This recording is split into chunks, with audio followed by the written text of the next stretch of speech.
The doctor said some days just come like this, a clearing in the gray. He woke up and his eyes were clear, and so we went outside that day. The garden by the ward had one long bench beside a yellow tree. He sat down in the sun and said, "It's warm, come sit with me." We didn't talk about the illness or the weeks that lay ahead.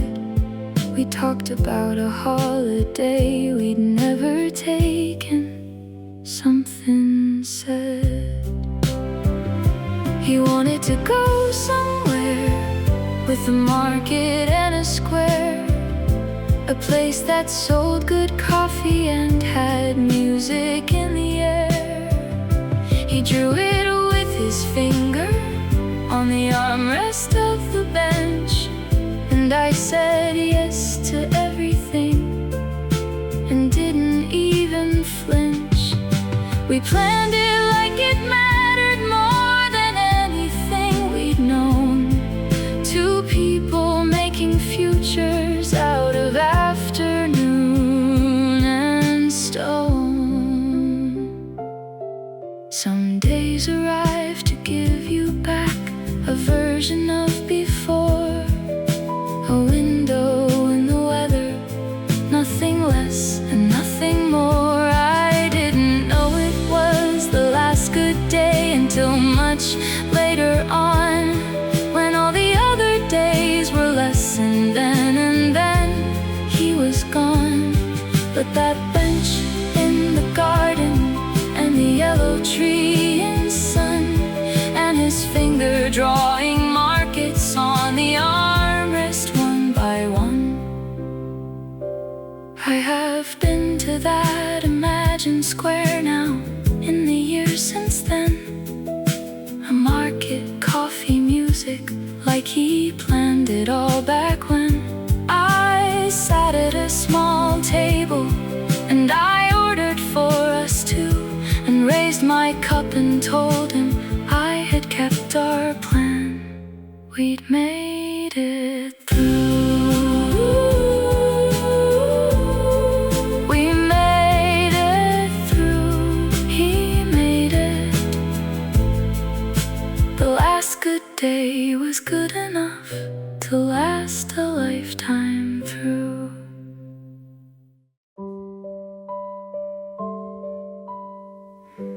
I found a grocery list behind the fridge magnet, the one we kept for coupons, odds and ends. Your handwriting on paper torn from nowhere,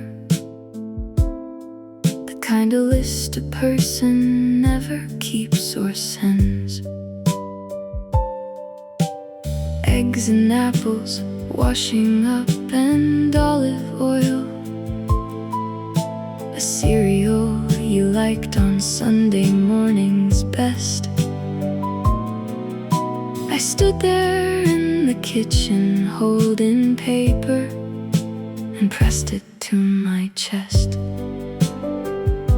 You wrote it fast, the letters slightly leaning, the way they always did when you were rushed. The G in eggs that always curved too boldly, the A in apples slightly upward pushed. Such ordinary words in such an ordinary order, not poetry, not letter, not goodbye. But your hand moved across that piece of paper and left its proof that you were here, were mine.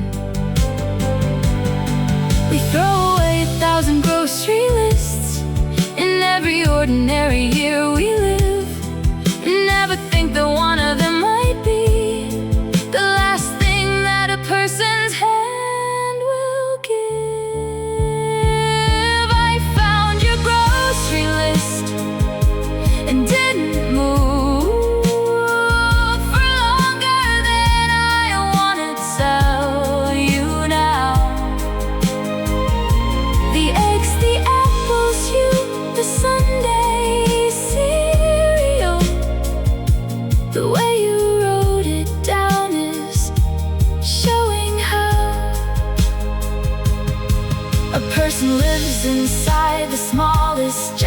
stores, the things they needed, noticed, thought to buy. Your grocery list is all the proof I need that ordinary living is the sweetest kind of life. I keep it in my wallet now beside the photograph I carry as my guide. Your grocery list, your hand, your Sunday morning, the most important piece of paper I have known. The rain here sounds exactly like the rain back home. I didn't expect that, standing at my window all alone. 6,000 miles and still the same percussion on the glass, the same note, just a little colder, just a little fast. I thought that everything would sound and feel entirely new, but rain is rain is rain, no matter what the skyline grew. I called my mother and I held the phone up to the pane and said, "Can you hear that? That's the rain here. It's the same." She laughed and said, "Of course it is. The clouds don't have a passport." And something in my chest unlocked and wouldn't close again. I cried the way you cry when something unexpected eases, a homesick cry that didn't ache as much as it releases. Some things belong to no one country and no single tongue. The sound of rain, a mother's laugh, a song that must be sung. I stood until the rain stopped and the street below turned bright, the puddles holding pieces of a new and different light. The city doesn't know me yet, and I don't know it either, but we have shared a rainfall now, and that's a kind of tether. The clouds came from somewhere and they're going somewhere after, and I am somewhere in the middle, learning its own chapter. The rain was the first language that we spoke in common here, and I said yes, I'll stay a while, and that was the first clear. The first clear, the first yes. The rain here sounds like home, and so I am already home. There's a letter in my drawer I started 17 years ago. One sentence, just the opening, and then the pen went slow. Dear someone, I have been meaning to tell you something true. And then the page went white and I went back to living through the years that had the words inside them and the courage just outside, the sentence waiting like a door I never opened wide. I've moved 3 times and always packed it in the same gray folder. I've read that one line 50 times and written nothing more, but something in me keeps the paper, keeps the pen beside it, as if the letter knows it has a reason to endure. Maybe what I meant to say has changed its shape completely, and what was true at 20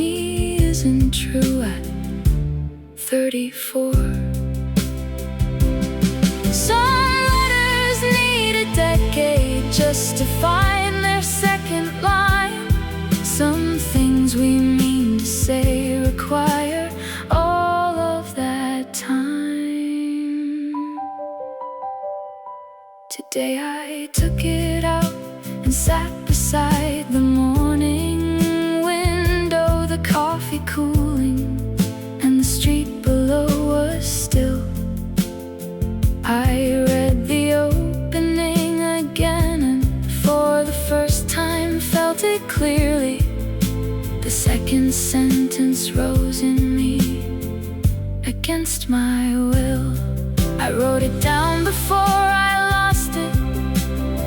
Then the third came after, and the whole thing came undone like thread pulled from a spool.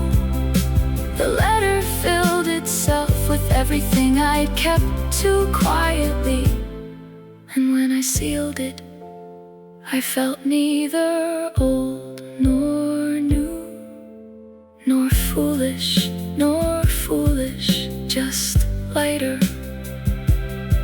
Some letters take 17 years to say what they mean.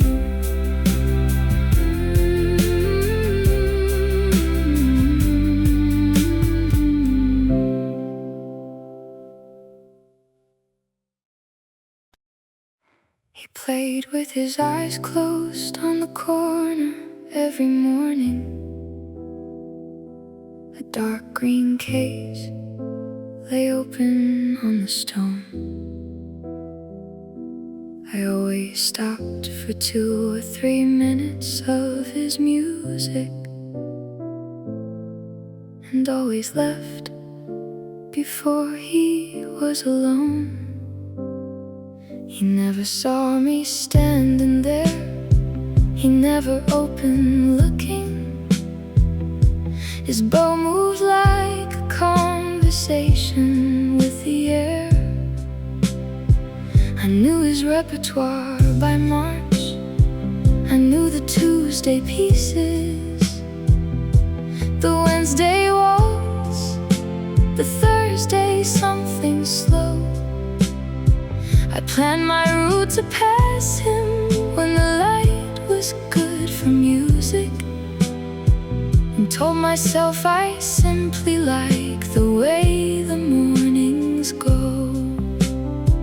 But once I took the other road and found the whole day hollow, and knew the difference was the corner and his bow. Some mornings shape themselves around a thing we never name, a sound, a face, a corner that we pass and pass again. One Thursday he was gone, and just the stone was there to greet me. I stood as long as I had ever stood in all that time.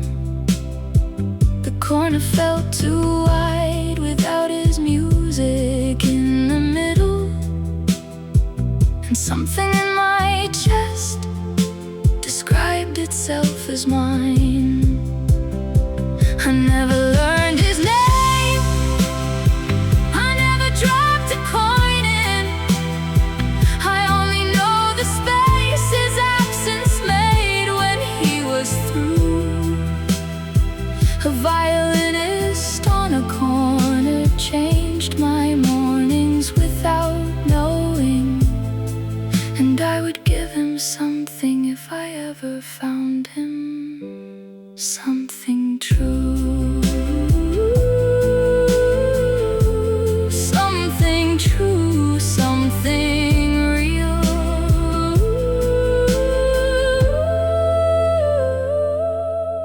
I love the way his music turned my ordinary mornings new.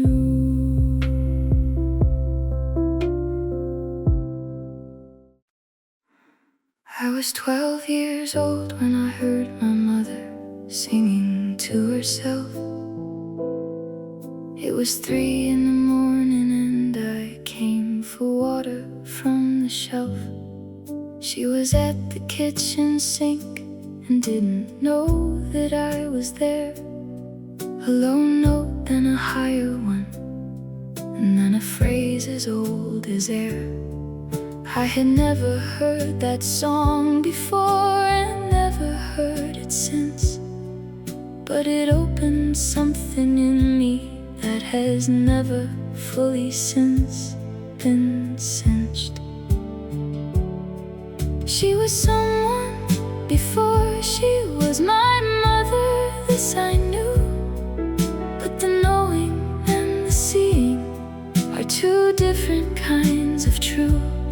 She stood and sang to no one in the dark above the drain, and I stood still and watched her like you watch the first spring rain. Her hands were in the water and her eyes were somewhere far, and I was 12 and seeing her the way you see a star. Some people hold an inner life that no one ever knows, a song they only sing at night before the morning shows. I never told her what I saw, she never knew I watched. I crept back to my room and lay there until morning caught. But something rearranged itself inside me in that hall.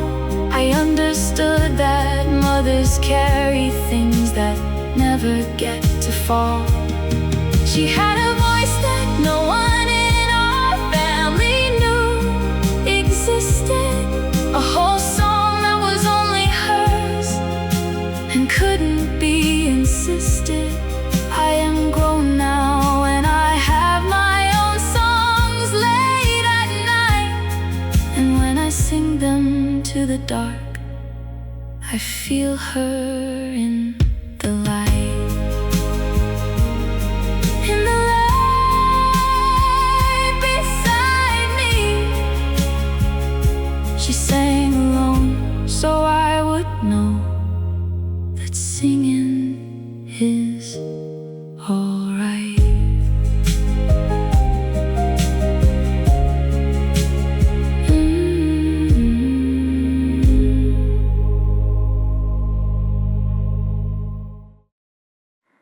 At the back of her wardrobe, behind the winter coats, a pale green dress still wearing its original store tag.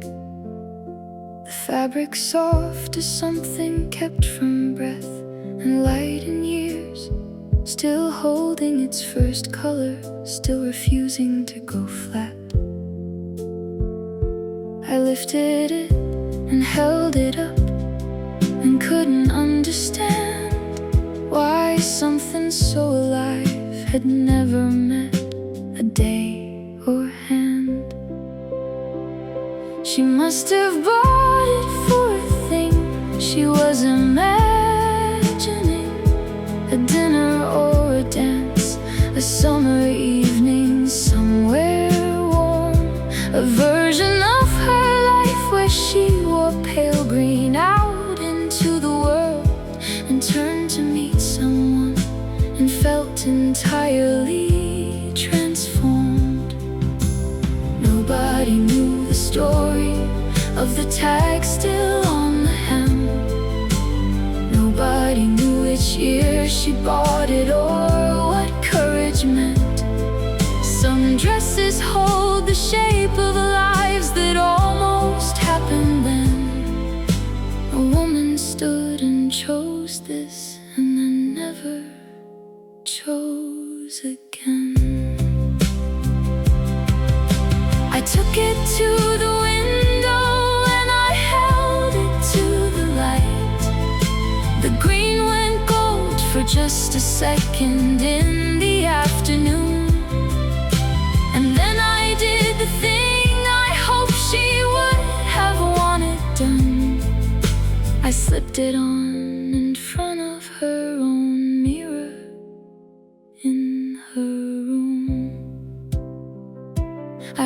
outside and walked a whole block just to feel the air, the way she might have felt it if she'd worn it anywhere.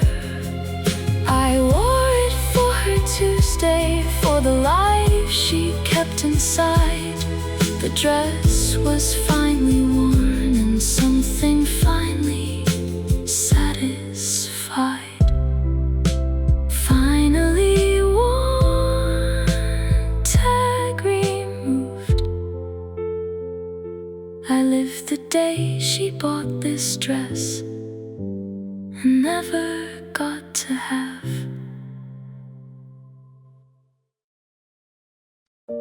The summer I was 8, she took me to the pool on Thursday mornings. She wore the blue swimsuit and her hair tied back. She placed one hand beneath my back and said, "Just breathe and float now." I held my breath and stared up at the sky above the track. The water held me and her hand was there below my shoulders. And then at some point quietly she let her hand away. I didn't feel it leave, I only felt the water. I was floating and I didn't know that I was free. She was standing at the edge and I was in the middle. And every Thursday after that she waited, watching me. I learned to swim the way I learned most things from her, by trusting something held me even when I couldn't see. Some lessons live inside the body after everything. The water still remembers what her hands were offering. I swim alone on Thursday mornings when I can. The lane is quiet and the light comes in at 9. I push from off the wall and feel the water under me. And for a second there is something like her hand beneath my spine. A warmth that has no source, a steadiness I didn't earn. The kind of thing a mother leaves inside the body of a child. I float and breathe, and she is in the water with me still. Her hand beneath me, patient, warm and holding all the while.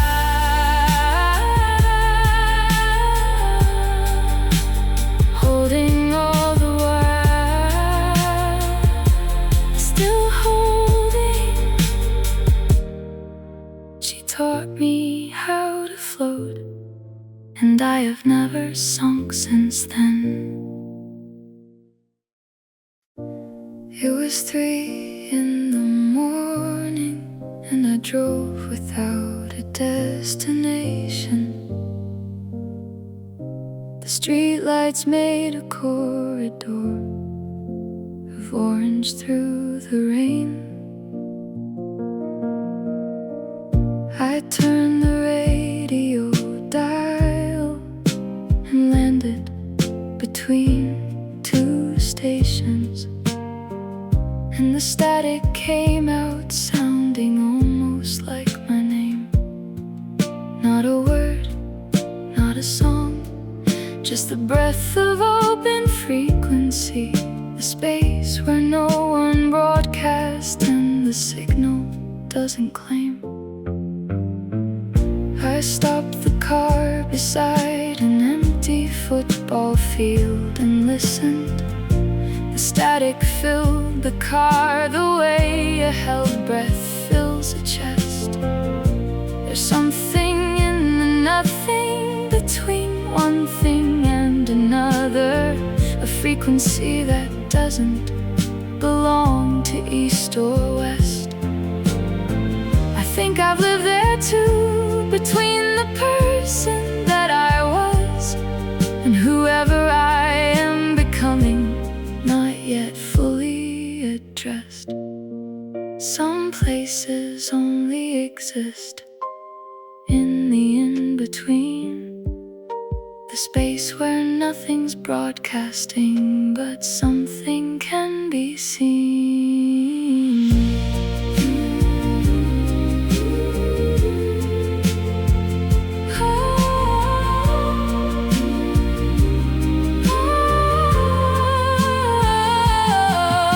I sat there until 4, and then the static changed to music, a voice from somewhere distant, clear and late and low. I didn't recognize the song, but knew every single word of it, the way you know a thing you didn't know you know. I drove back as the sky turned from the black to something bluing, and the radio found a station just before I reached my road. The static gone, a voice, a song, a signal finally holding, and I arrived back home a little lighter than the load, of not knowing. The space between the stations was exactly where I had to go.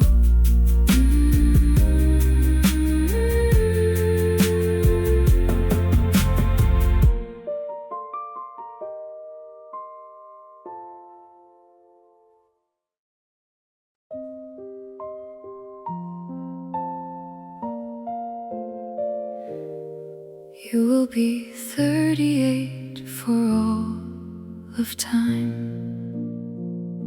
while I move forward into years you'll never see. I turned 39 last spring without you, and felt the strangeness of outgrowing thee. We used to joke about which one would age first, which face would crease and soften first with years. I'm past you now in ways I can't describe. I carry all the ages you can't wear. This year I reached the age you never reached, a birthday that arrived without your name. And I stood in the mirror in the morning and tried to find in my face what you became. In those last months, that final year of 38, what did you understand that I am learning now? That age keeps arriving with its freight of beauty, that time is the most tender thing somehow.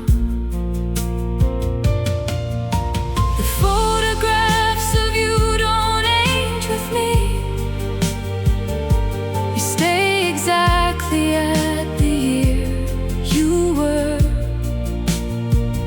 while I go forward into faces changing, into knowledge only years can stir. I bring you with me into every year, but you cannot come forward into mine, and that is the loneliness no one speaks about. The one who stays is left behind in time. You will be 38 for all of time, and I will keep on walking past that line into the years that neither of us planned, into the decades you won't understand.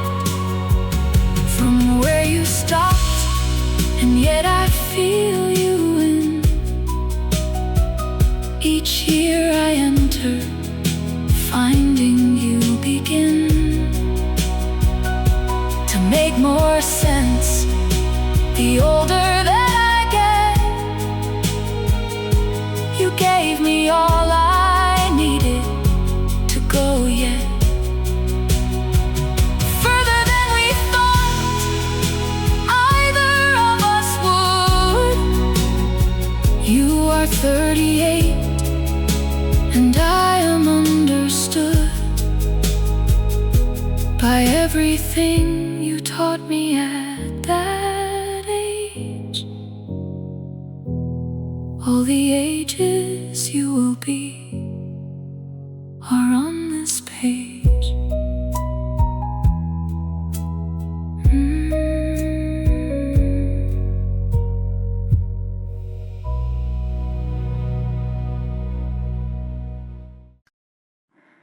She sits beside the door at 5 o'clock, the same time every evening, ears alert. She doesn't know the word for what has happened. She only knows the schedule, and it hurts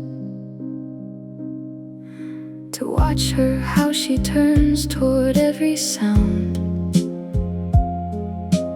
Footsteps in the corridor outside, and waits with all the patience of the certain for someone who will never come inside. I try to call her from the other room, offer her the walk, the bowl, the lead. But 5 o'clock, she's at the door. She's loyal to a returning. She still believes. I don't correct her. How could I explain the abstract cruelty of permanent gone to someone who has only known the coming of someone faithful every dawn? She taught me what it looks like to keep waiting without the complicated weight of knowing, without the grief that understanding brings, just love reduced to its essential showing. Up at the door at 5 because you loved him. That is the whole of it. That is the form of love that asks no questions of forever, just holds its post through every afternoon and storm. She sits beside the door and I sit near her, the two of us expecting the same thing. She doesn't know, she can't have it, I do know. And yet I sit beside her waiting for what a 5 o'clock will feel like someday, when it no longer breaks the two of us in half. She'll stop before I do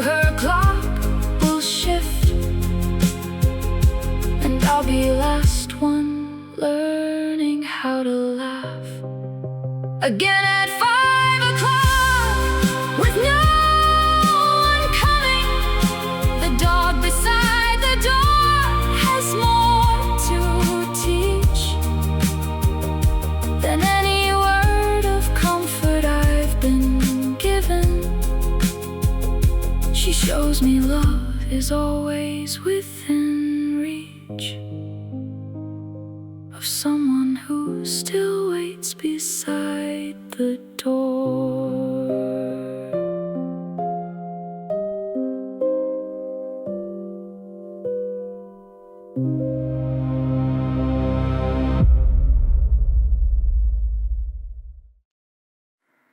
You started saying something on a Thursday. You said my name and then you said you know. And then the phone rang from the other room, and you got up and said, I'll tell you so.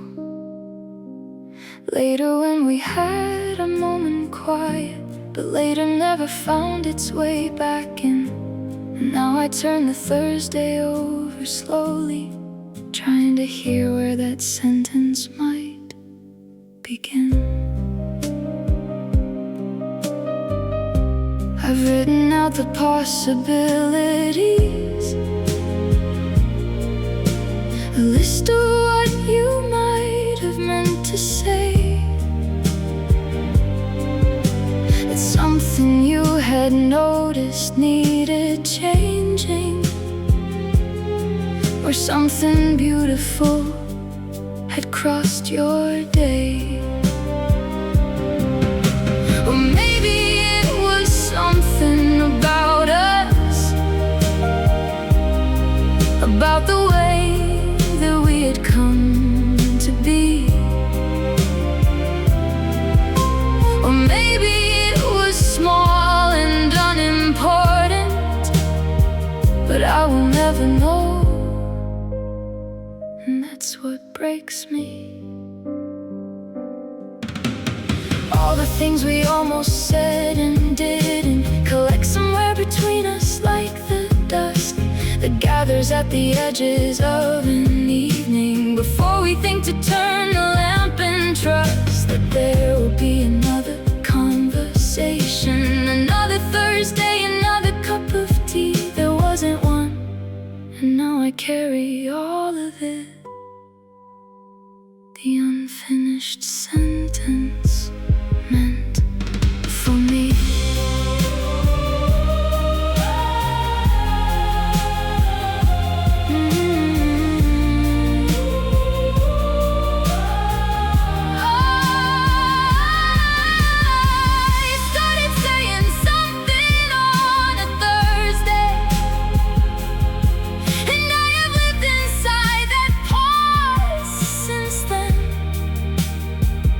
Inside the space where your next words were coming, before the phone rang and they didn't land.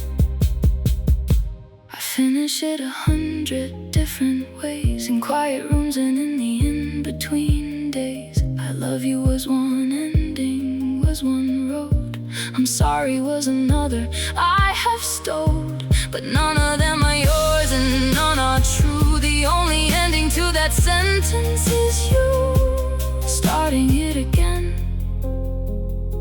and finishing it through. The unfinished sentence, I keep it new.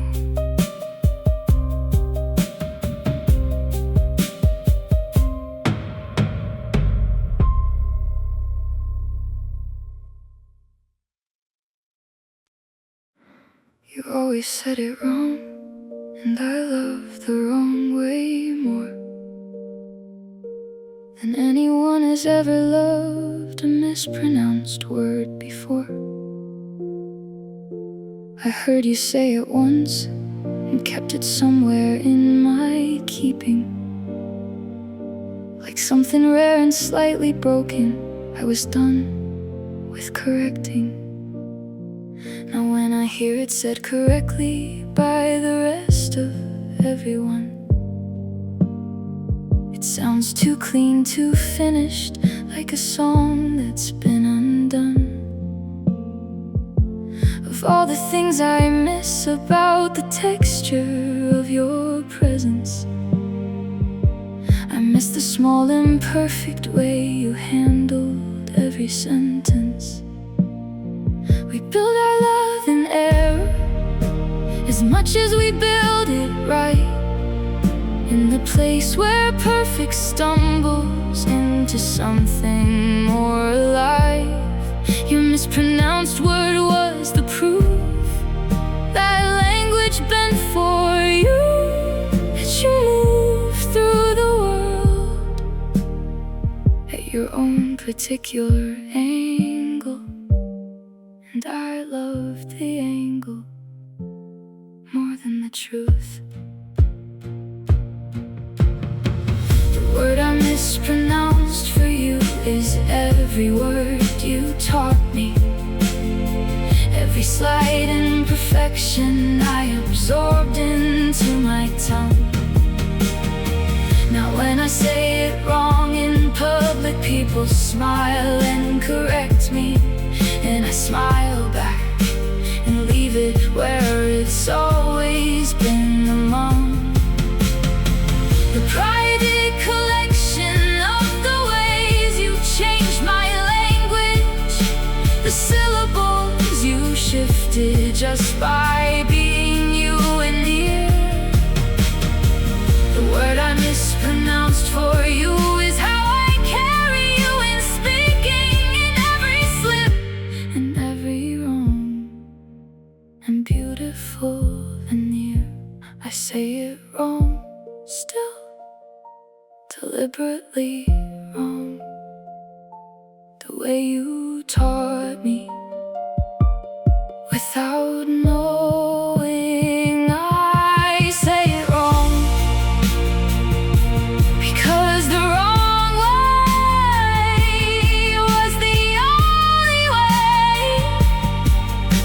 we had.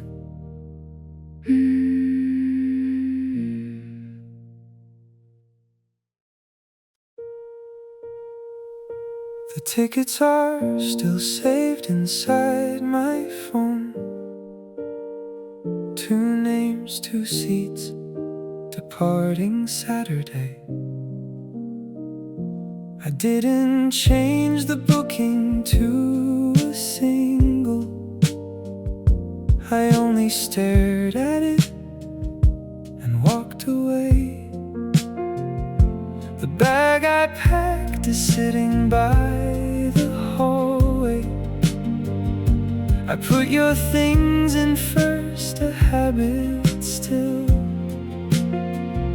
A sweater for the evenings and the novel you said you'd finally read when you had will.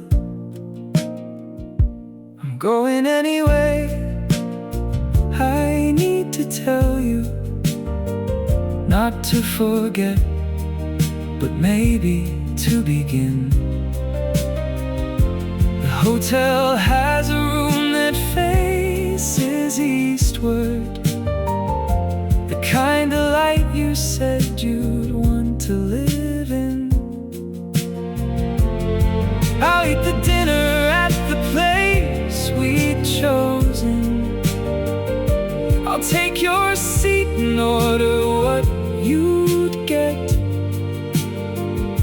and watch the sun go somewhere you would have loved. I'm not replacing you with the geography. The tickets are still saved inside my phone. 2 names, 2 seats, and I am only one. I'll carry you the way that travel carries, the version of yourself before it's done. I'll take the photographs you would have taken. I'll find the bakery. I'll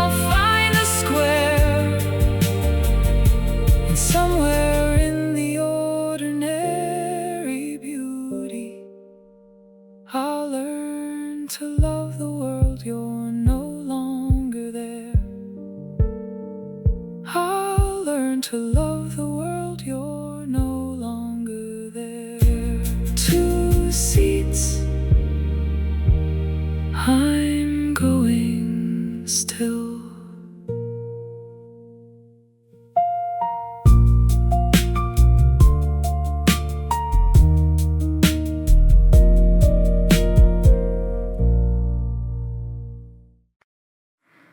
I know today is your birthday. I remember the 14th early morning, almost spring. I didn't buy a card, there's no address now, but I woke up remembering everything. The year you wanted nothing but a walk, the year I got it wrong with the occasion, the year the candles melted on the table and you laughed loud enough to fill a nation. I baked the thing you always ordered at the cafe, the lemon one with too much on the top. I didn't have a reason to be baking, but my hands decided not to stop. I ate a piece at noon beside the window and said out loud, happy birthday to the air.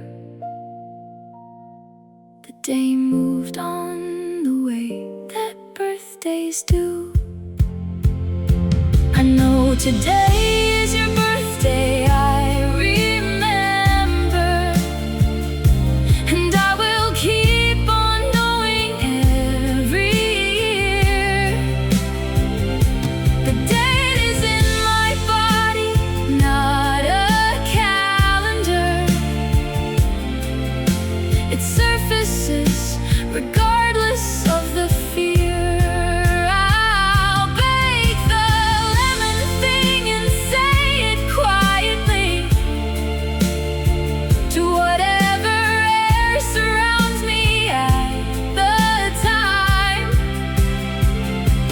Love you in the only way that's left now, the kind that asks for nothing back but time, the kind that asks for nothing back but time.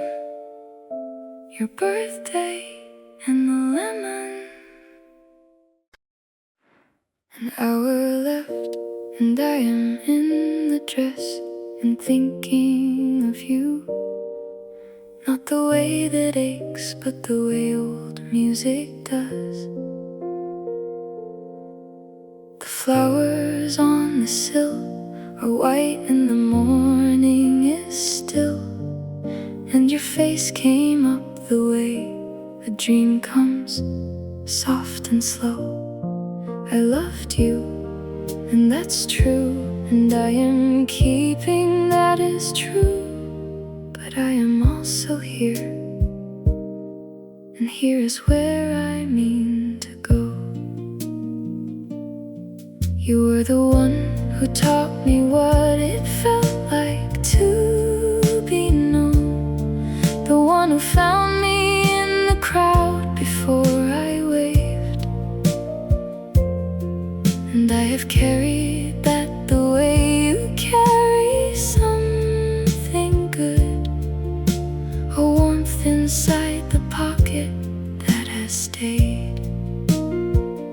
I'm not undoing anything by thinking of you now. I'm just saying thank you.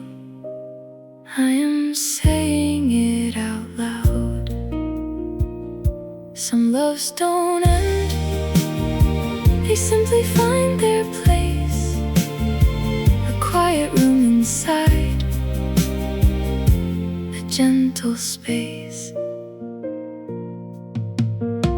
The door will open in an hour, maybe less,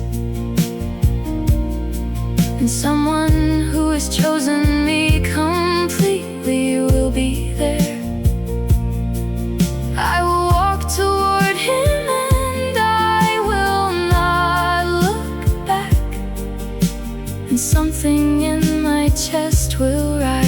like morning air. But first this one last moment, just for you and just for me. A quiet benediction, a gentle letting free. I wish you every window seat, every perfect light. I wish you someone who will find you in the night, find you in the night, someone kind. Thank you for the love that taught me how to love.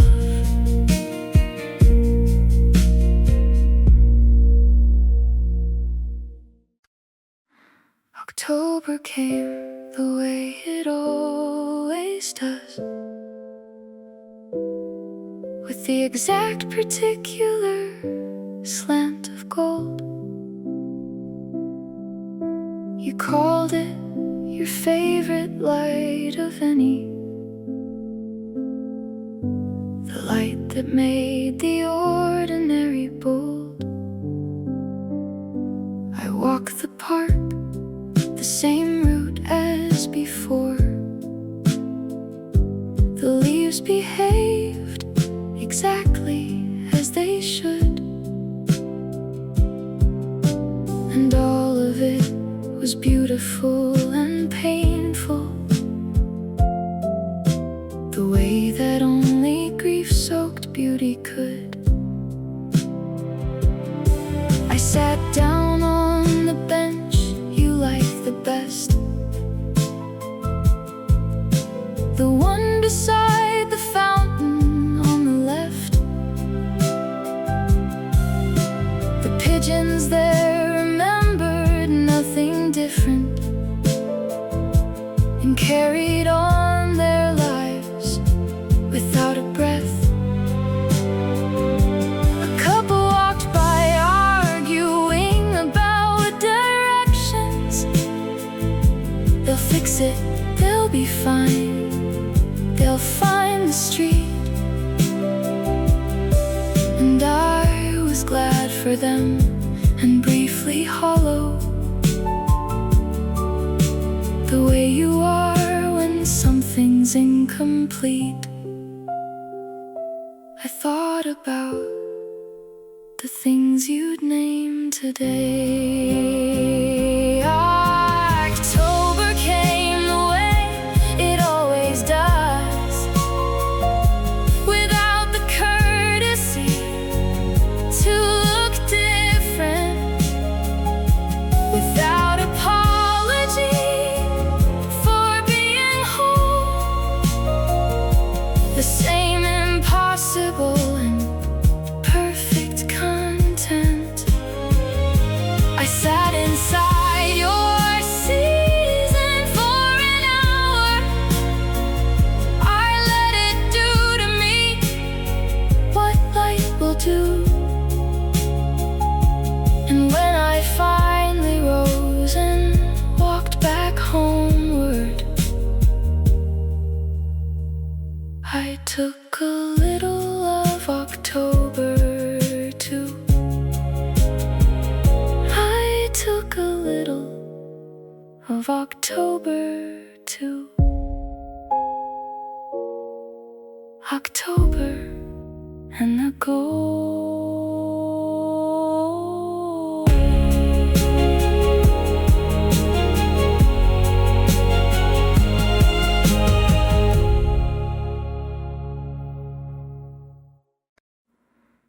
Held it in for years and then let go in a grocery store,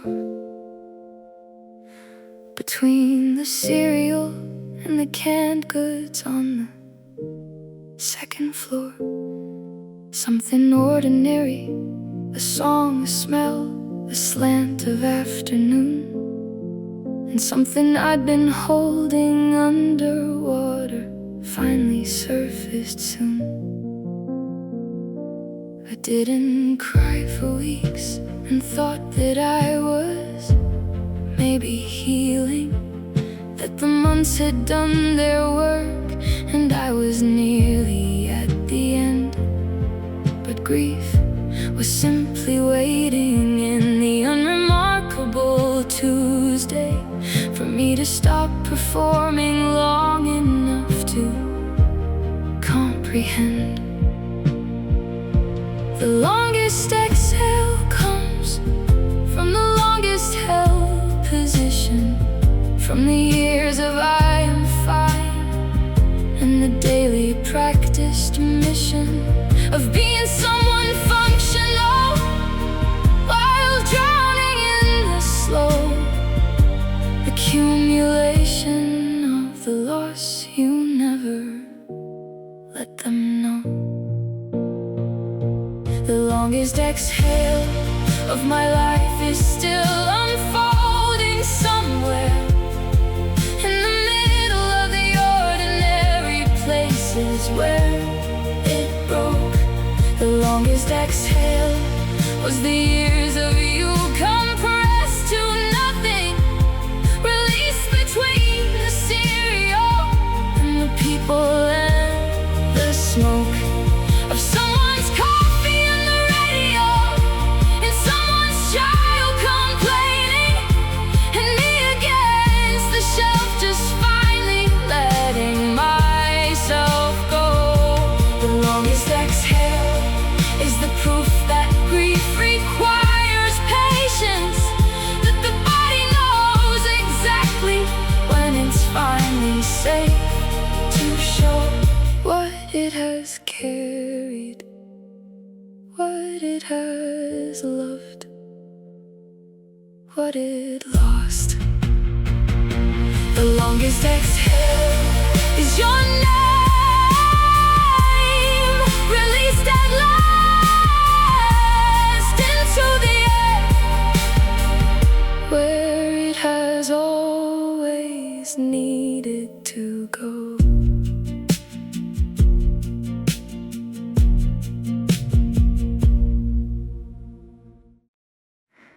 I ironed my good blouse since 6 this morning.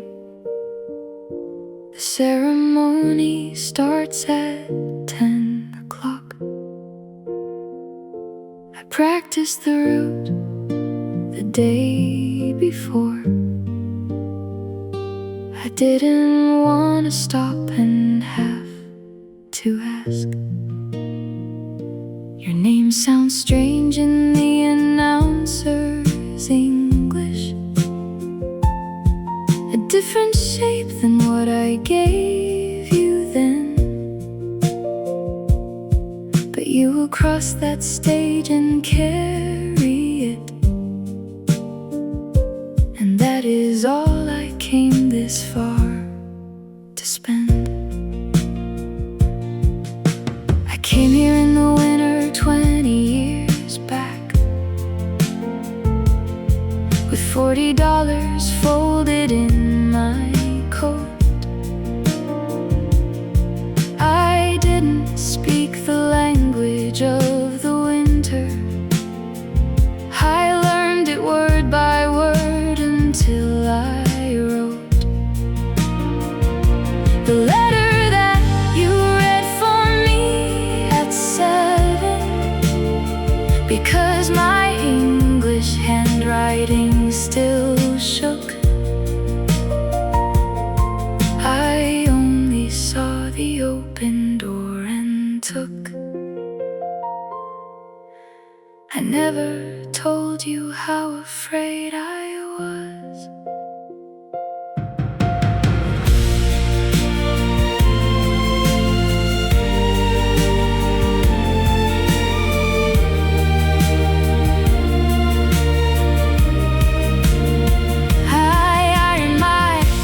Blouse and 6 this morning, and now I watch you walking in the row. I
a vocabulary built from years of knowing the same floor.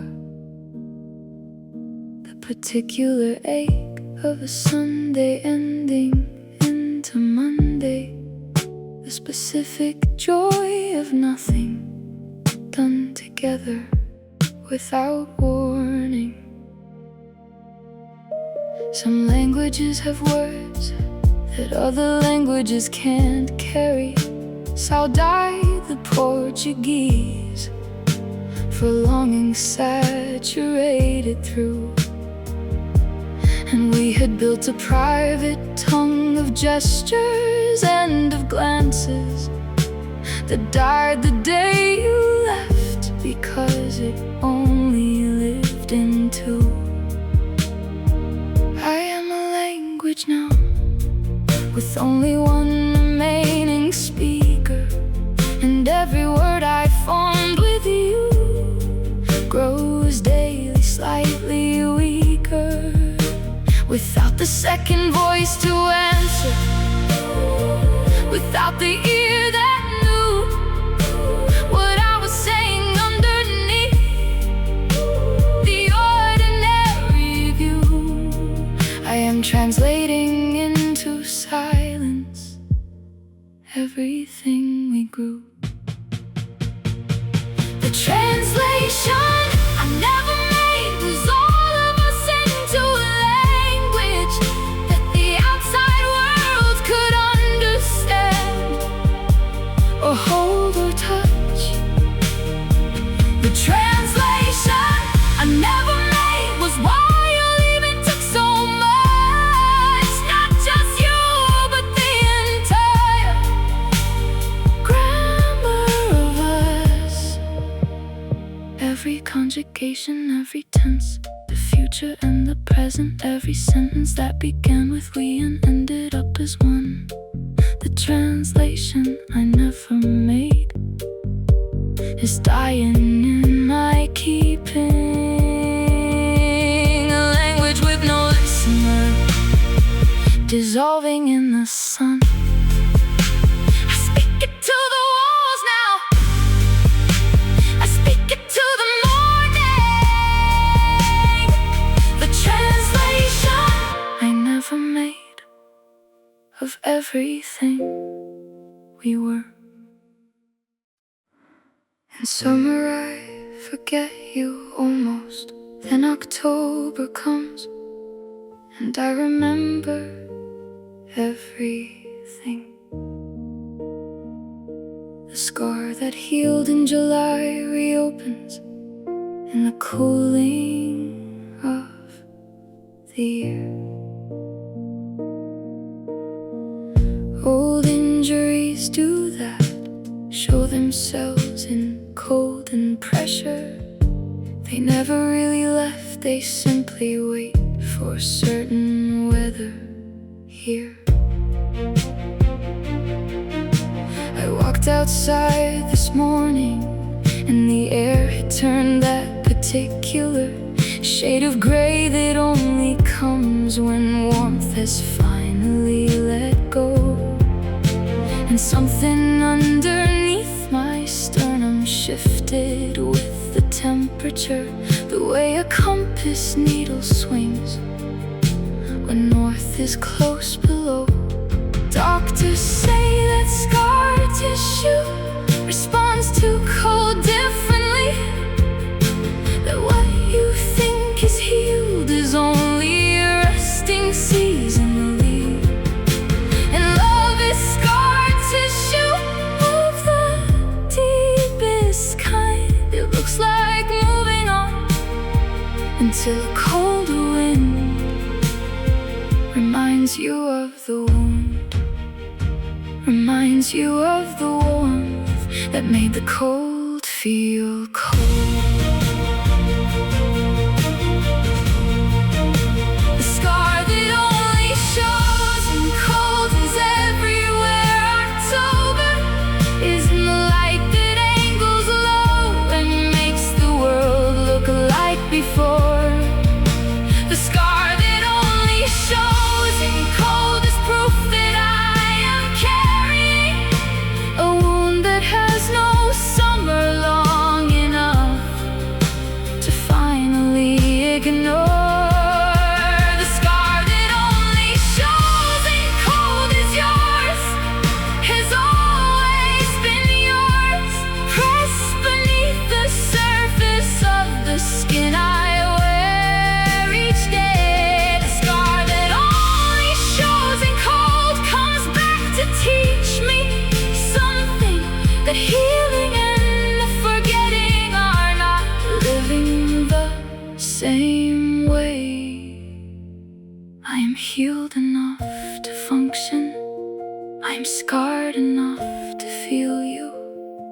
Every autumn, every threshold, every drop in temperature, a scar that only shows in cold is you, returning every year.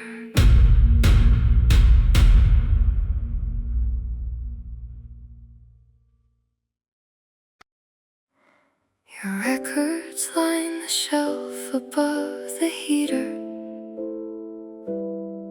I used to think they were just part of the wall.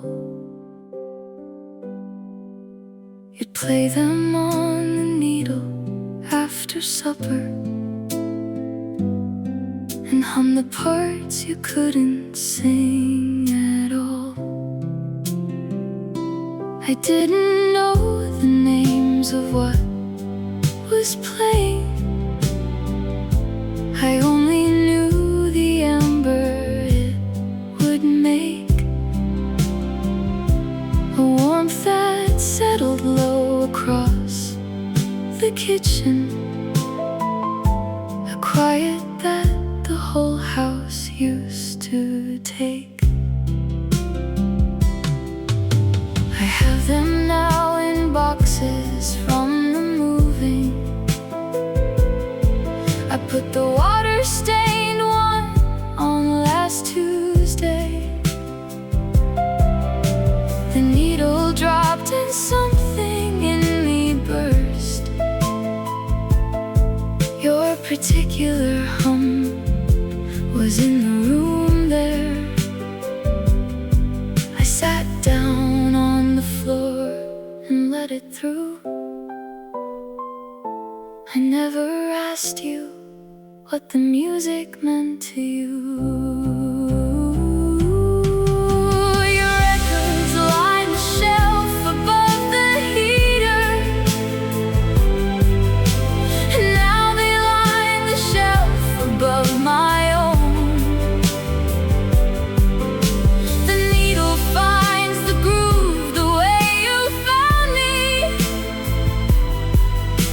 and plays the warmth I haven't felt alone. I'm learning all the names of what you love there. Each label now a door I get to turn. And every time the last note finds the silence, I feel how much I still have left to learn. I feel how much I still have left to learn. Your records and your hum.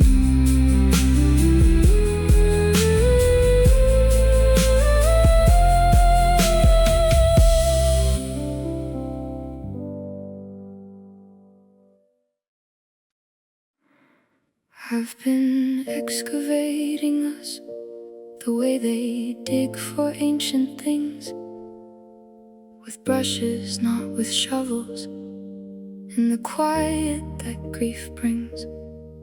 I find the artifacts in layers, the receipt from our last dinner, a sauce you like still in the fridge, a note inside a book's interior.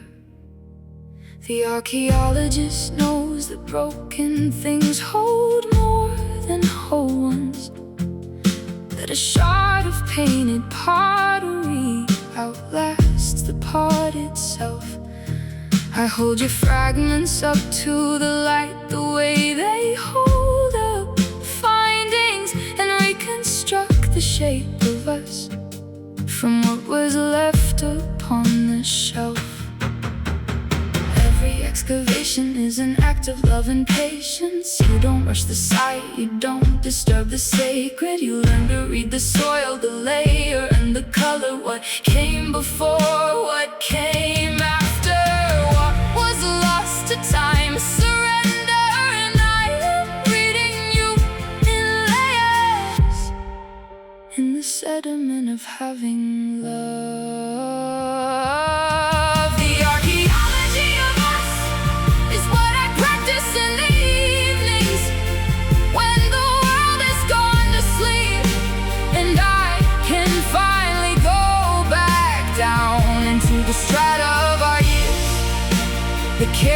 preserved remainders of a civilization only I can still expound. The archaeology of us has taught me how to be a keeper of the things too small for anyone to think to save or see.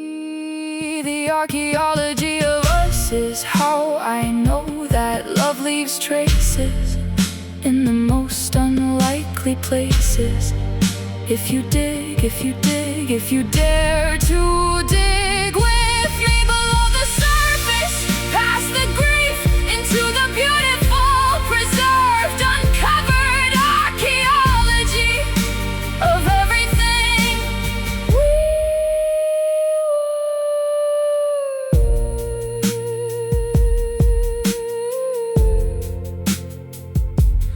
we were.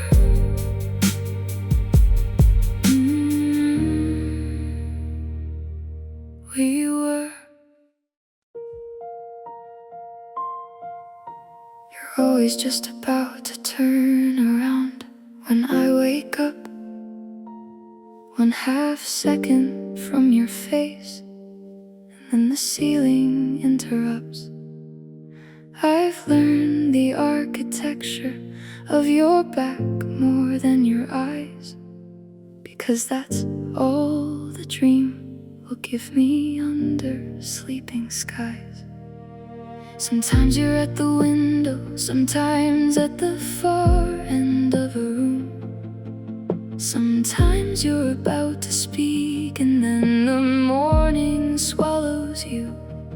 I reach into the space where you were standing just a breath before, and find the ordinary air that dreams are made and broken for. What kind of love continues in the architecture of a dream?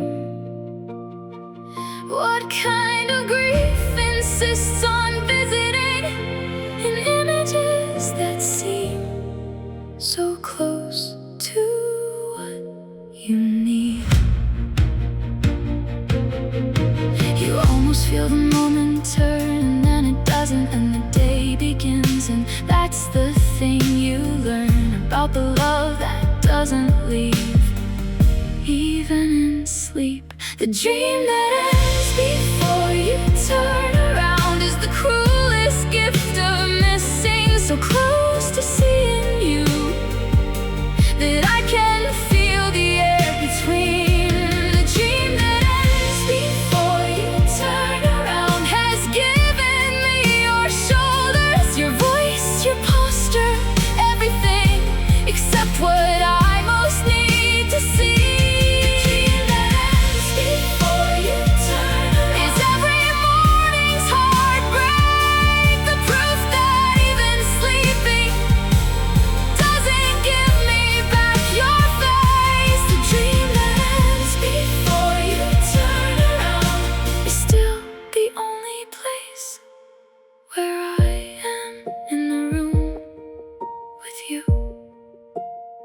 Where I am close enough to reach, where love is still geography and not just memory. Turn around, I'm right here. Turn around, I'm always right here. When the dream ends,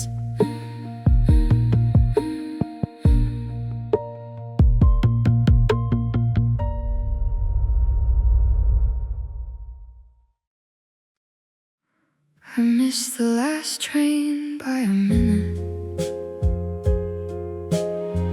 I watched it pull away behind the glass. The station emptied in about 10 seconds, and then it was just me and the overpass.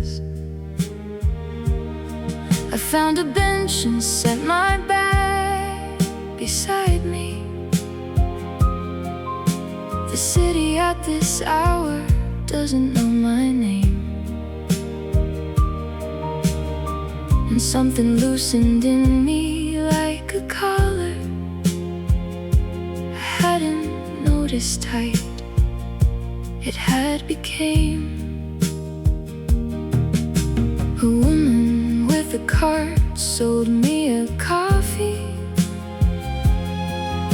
She didn't ask me anything at all. I watched the pigeons argue over nothing. I watched the light move slowly down the wall. By 4 o'clock, the city had a color, a lilac gray that lives before the morning, a color that belongs to those who keep, the kind of night that makes you briefly honest. I missed the last train by a minute and spent the night inside a city's dream. I watched it breathe, I watched it turn its pages. I learned the parts they never let you see.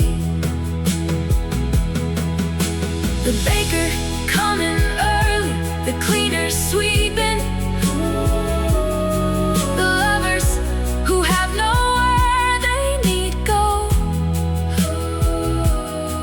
I didn't plan to find this in a mist train, but something in the missing helped me know. But something in the missing helped me know. I missed the train, I'm free.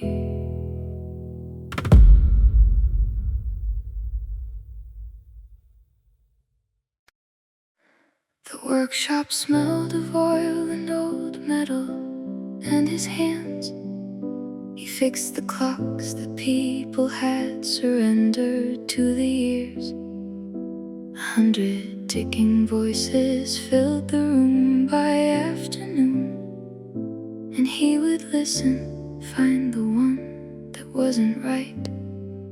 And here, he said, each clock has something it is trying hard to say.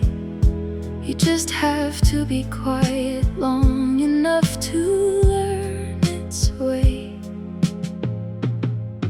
I learned to tell the time by sound before I read the face. I knew the rhythm of the room, the pace of every case. He never rushed a single gear, never forced a spring. He said that broken things deserve the patience caring brings. Some things that stop still hold the time inside them. The hands remember even when they're still. The day he left, the clocks all stopped at 20 after 2. Not one by one, but all at once. The way breath leaves a room, I won not one of them, and no one questioned why I didn't. The silence in the workshop was a kind of permission. They stand now like a congregation, holding the same thought. The moment that he fixed his last and final broken clock at 20 after 2, the light comes through the window glass, and every face glows cold the way it did when he was last. When he was last. In the light, I keep the clocks at 20 after 2 for him.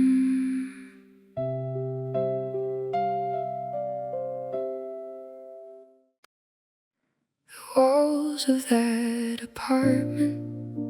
Heard everything we ever said, the arguments, the laughter, every word we left for dead.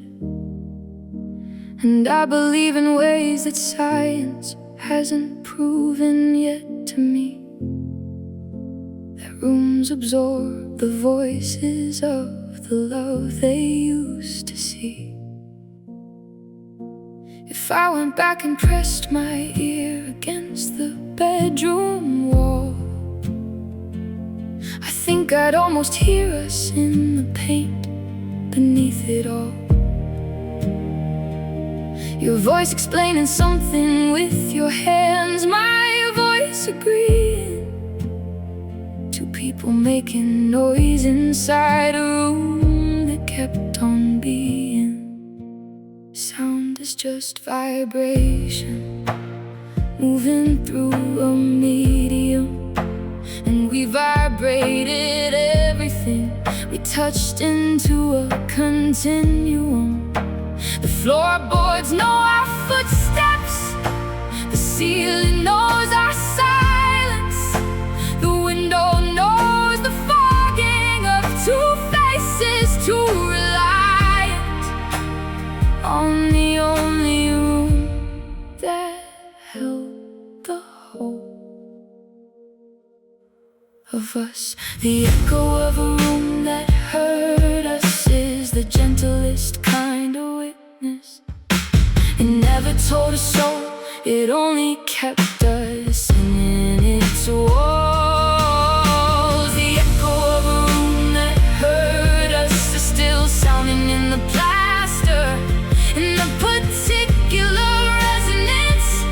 A shared life always calls. I think of all the rooms that know us, all the walls that caught our voices, the kitchen that absorbed our mornings, every ceiling, every door. The echo of a room that heard us is the closest thing to sacred that two ordinary people who once loved each other pour into the space around them, without knowing what they're giving, without knowing that the room is keeping it.